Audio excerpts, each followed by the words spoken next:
कैसा लगा आज का मूड स्विंग सॉन्ग जरूर बताइएगा। और भाई हस्बे वादा बहुत से लोगों ने ये मुझसे कहा, रिक्वेस्ट किया, बहुत से लोगों ने कल फीडबैक दिया कि जो मोटिवेशनल स्टोरी है उसे थोड़ा सा पहले किया जाए। तो आज से हम मोटिवेशनल स्टोरी ऐसा करेंगे कि 8:40 अराउंड, ठीक है? ये टाइम मेरे ख्याल में ठीक है, सूटेबल है। अगर ये टाइम भी आपको सूट नहीं करता तो आप जरूर मुझे ईमेल कर सकते हैं feedback@sunopakistan.pk पर। आई रिपीट, feedback@sunopakistan.pk पर आप लिख सकते हैं। और अगर आप चाहें तो मुझे ट्विटर पर फॉलो कर सकते हैं @SaeedDanish SAEEDDANISH। और वहां भी आप मुझे डायरेक्टली भी बता सकते हैं कि आपको मोटिवेशनल स्टोरी का ये टाइम कैसा लगा। सो जितने ज्यादा वोट होंगे जिस टाइम के, मैं उस टाइम की तरफ इसको ले जाऊंगा। हाँ, 8:30 से पहले इसलिए नहीं कर सकते कि खबरों का सेशन होता है, वो अगर मैं उसको मूव करूंगा तो वो जरा ज्यादा हो जाएगी। बहुत से लोग खबरें सुनना चाहते हैं। खैर जी, आज की मोटिवेशनल स्टोरी मैंने जब पढ़ी तो मुझे बहुत अच्छी लगी, बड़ा मजा आया पढ़ के। और मुझ में भी एक मोटिवेशन जो है वो डेवलप हुई उसको पढ़ने के बाद। ये एक नौजवान है जो कि जब पैदा हुआ तो इसका जो लोअर पार्ट था फेस का, चेहरे का निचला हिस्सा, वो पैरालाइज था। और जो बोलने की सलाहियत थी, यानी जो डिक्शन था, जिस तरह से आप जब बात करते हैं तो जो बहुत से लोगों का डिक्शन होता है वो साफ होता है, सुनने में आता है, और बहुत से लोगों का नहीं हो पाता। सो चूंकि इसका इस नौजवान का जो चेहरे का निचला पार्ट था वो पैरालाइज था, लिहाजा बोलने में हल्का सा डिक्शन चेंज हो जाता था। अब जी ये बड़ा हुआ लड़का, जिस तरह से होता है कि अपने लिए मेहनत करते हैं, कोशिश करते हैं, जुस्तजू करते हैं, इस तरह इस नौजवान ने सोचा कि मुझे एक्टिंग करनी है।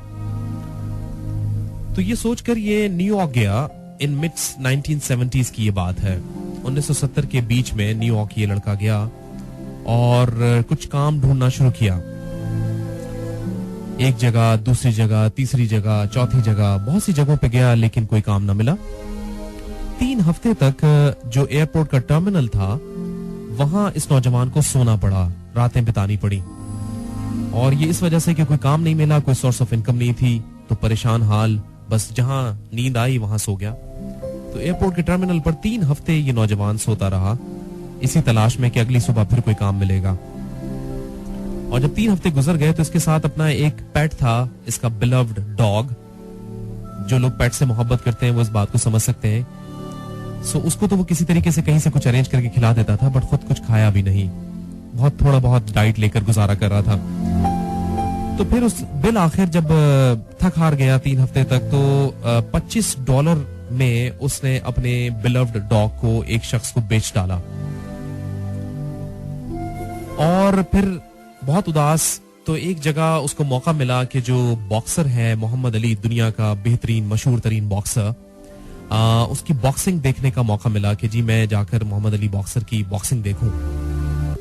तो जैसे ही बॉक्सिंग देखी तो उसके जहन में एक बात आई कि क्यों ना मैं कुछ लिखूं।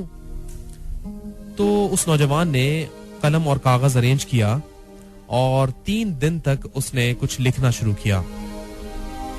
और चूंकि वो सोया हुआ नहीं था, परेशान था, इनकम हो नहीं रही थी, तो बड़ी परेशानी के हाल में उसने बहरहाल अपनी लिखना शुरू कर दिया। जो कुछ उसने देखा वो लिखना शुरू कर दिया।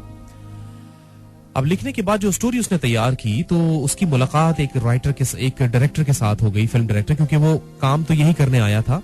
तो वो लोगों से मिल रहा था, रोज निकलता था, रोज मुख्तलिफ डायरेक्टर्स के पास जाता था मुलाकात करने के लिए। तो एक डायरेक्टर से उसकी मुलाकात हुई। सो उस डायरेक्टर ने उसको ऑफर किया कि जी $125,000 में ये स्टोरी जो है वो मुझे तुम बेच दो, इसके राइट्स। क्योंकि जब उसने स्टोरी पढ़ी तो उसको कुछ उसमें दम लगा।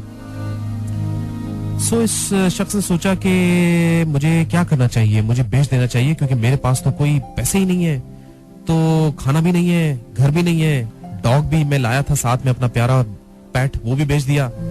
सोचा इसने 10 मिनट नहीं लगाया और उसने इनकार कर दिया कि नहीं, मुझे ये स्टोरी आपको नहीं बेचनी। जब उसने रिफ्यूज किया तो वो और ज्यादा एग्जाइल में चला गया, क्योंकि फिर उस डायरेक्टर ने उसको दोबारा पलट कर नहीं पूछा। जब वो और एग्जाइल में गया सो उसमें और एक डिमोटिवेशन सी आनी शुरू हुई।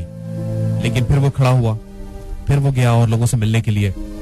सो उसको ऑफर मिली $3,25,000 की। अब आप इमेजिन करें 1970s की बात हो रही है, $3,25,000 कितना पैसा होगा। सो $3,25,000 का उसको दोबारा बिड मिला कि जी ये स्टोरी दोबारा हमें दे दो। उसने फिर रिफ्यूज कर दिया, और फिर रिफ्यूज करने के बाद उसने कहा कि मैं एक शर्त रखूंगा, मुझे ये $3,25,000 नहीं चाहिए, लेकिन मुझे इस मूवी का लीड रोल करना है। सो उसकी डायरेक्टर के साथ बात हो गई और ये तय हो गया कि जी ठीक है, लेकिन फिर आपको $3,25,000 नहीं मिलेंगे। उसने कहा ओके डन, $3,25,000 मुझे नहीं चाहिए, मुझे आप लीड रोल दे दें इस मूवी का। लीजिए जनाब, $35,000 में वो नौजवान को बुक किया गया उस मूवी के अंदर, और उस मूवी का टाइटल था रॉकी। इस नौजवान का नाम था सिल्वेस्टर स्टैलोन, जो कि बेहतरीन एक्टर बना, बेहतरीन समझिए क्लिफ हैंगर अगर आपने देखी है और दीगर मूवीज देखी हैं, आपको अंदाजा होगा कितना बेहतरीन एक्टर ये शख्स था।